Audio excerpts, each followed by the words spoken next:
Hey y'all, I'm going to talk about Black Orpheus today.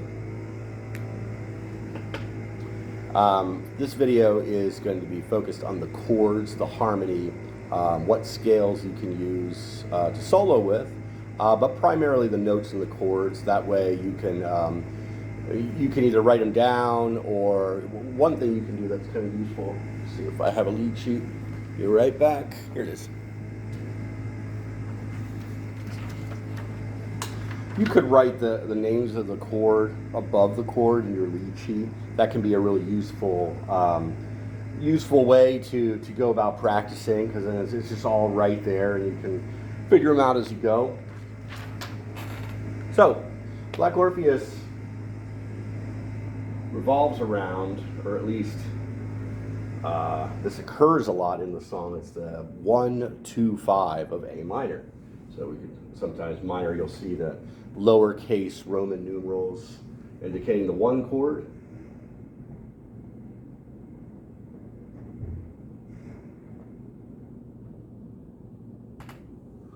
And then we have a B minor 7 flat 5, sometimes indicated by a half diminished symbol. Minor 7 flat 5. And E7 flat 9. I'm going to go through the chords. A minor 7 has the notes A, C, E, and G. Keep in mind it doesn't have to be a minor 7. I kind of regret writing that now. It could also be a minor 6. That's a nice choice too. So minor 7 is those 4. And minor 6, we still have the same minor triad. Here's the triad, that part. And then we have A, C, E again for minor 6. The first 3 notes of the chord remain the same.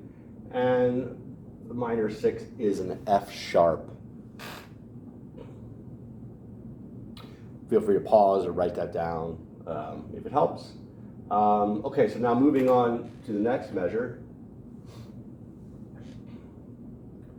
B, D, F, A are the notes in B half diminished or minor 7, minor 7 flat 5. F is the flat 5.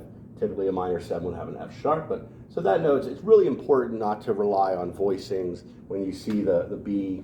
Some people see the B minor, ignore the flat 5. Definitely don't do that. The natural 5 will clash against the flat 5. In sharp 11 chords, you can put a 5 in because the 11 is what is altered. But since the 5 is altered, we want to do that as a flat 5 and definitely not a natural 5. Let me go on to the next chord. E, G sharp, B, D, and our flat 9 is F. So you might notice that the flat 5 of B and the flat 9 of E, 7 flat 9, share the same note, that F. That's a really nice note to hit because it's, for one thing, it differentiates from our A minor 6. It doesn't appear, it's not part of the chord here. It is part of the A minor scale. In fact, a lot of times when I'm soloing, I'll play over A Dorian here and then switch to A minor or A harmonic minor. A nice way to do it is to go from A Dorian, A minor scale. So that would be flatting the F sharp. The A Dorian mode is based off the G major scale. That would be the notes A, B, C, D, E, F sharp, G. So that's Dorian. Natural minor would be the same notes except the F would be natural. So all the white keys on the piano. Harmonic minor, which is really nice over E7 flat 9. You can really use that throughout. You could really use natural minor throughout. Probably not Dorian, just because you would have that clash going on with the F and the F sharp.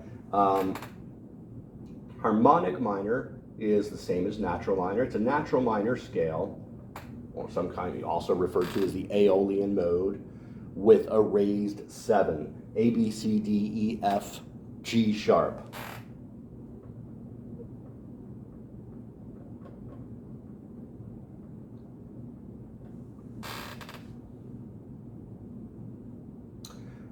That's a really nice choice for soloing. Other than just outlining the chords, really it's nice to use the notes of the A harmonics minor scale or some of the other scales.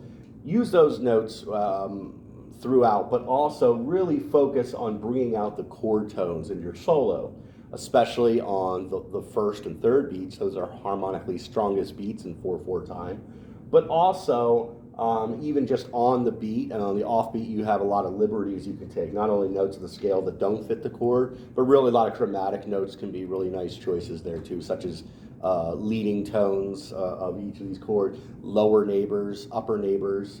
I'll do a video on that, but basically a lower neighbor is a note a half step below the chord tone. So like a half step below A would be G sharp, half step below C would be B, half step below E would be D sharp, and so on. So the lower neighbors are really nice choices. The upper neighbors, a whole step higher. So B would be an upper neighbor to C, and so on. You could also use what's called enclosures, which typically is you're basically enclosing the note, so you're going a half step higher, a half step lower to approach the note before you play it. I'll talk more about that in another video, but just to give you some ideas over this part of the chord progression, which not only takes place throughout the song, but also can take place in the beginning, which is even in that, or even at the end. Say if you're vamping at the end of the tune, oftentimes this will be a choice. It just sounds so good. It's a great way for the rhythm section to groove.